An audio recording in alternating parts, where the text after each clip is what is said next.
निपुण भारत, निपुण भारत।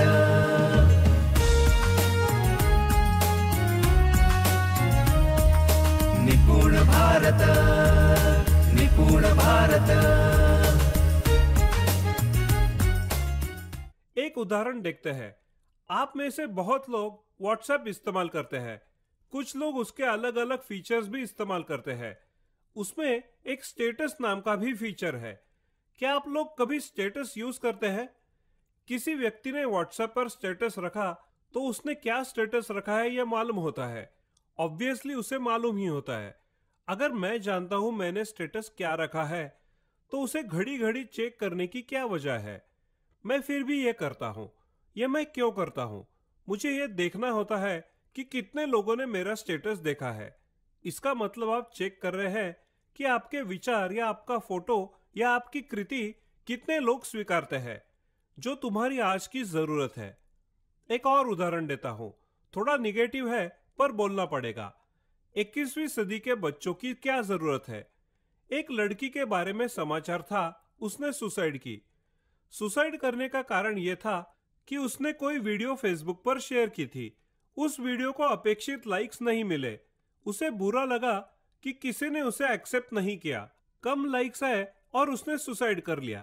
ऐसी घटना आगे भी होने वाली है। 21वीं सदी की स्वीकार्यता इस तरह की होने वाली है। सोशल मीडिया के ट्रेंड में कैसा व्यक्त होना है, कैसा व्यक्त करना है जिससे स्वीकार्यता बढ़ने वाली है, यह हमारे सामने सवाल है। इस पर हमारे स्कूल में क्या काम हो रहा है? व्हाट्सएप स्टेटस या फेसबुक पर कैसे व्यक्त होना है? किसी ने कहा है वसुधैव कुटुंबकम। फेसबुक एक पेज है और उस पेज पर हर कोई है। दुनिया भर से कोई भी आ सकता है। जो हमारे पूर्वजों ने कहा है वो अब सही हो रहा है। अगर ये हो रहा है तो आज की दुनिया में युवक कैसा होना चाहिए, उसकी कितनी स्वीकार्यता चाहिए, यह हमारे सामने सवाल है। ऐसी स्वीकार्यता होने वाले व्यक्तिमत्व हमारे स्कूल से उभरने चाहिए।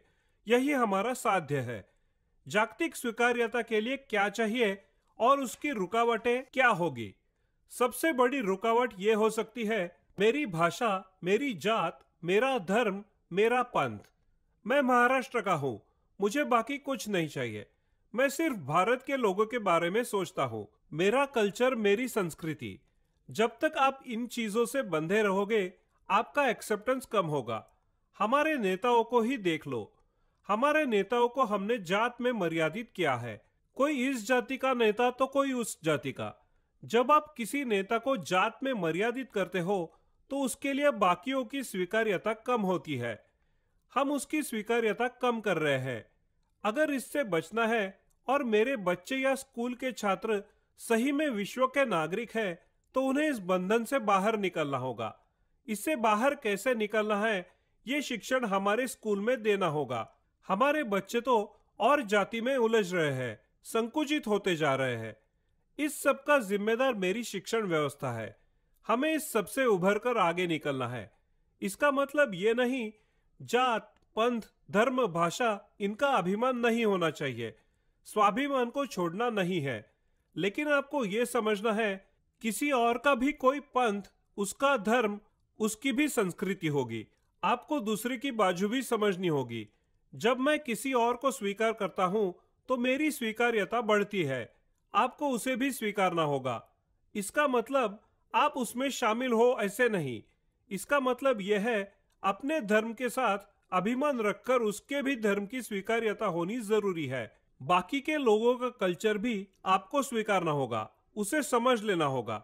जब हमारा हर छात्र यह करेगा तो उसकी जागतिक स्वीकार्यता होगी।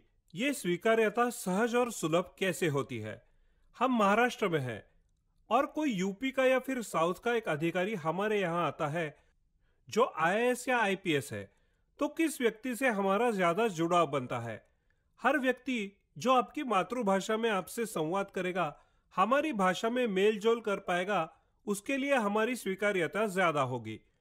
अगर विश्व कुटुंब है तो मुझे कौन सी भाषा आनी चाहिए जिससे मेरी स्वीकार्यता बढ़ेगी? वैश्विक स्वीकार्यता में जब हम कहते हैं वसुधैव कुटुंबकम तो मुझे सिर्फ इंग्लिश आना काफी नहीं है।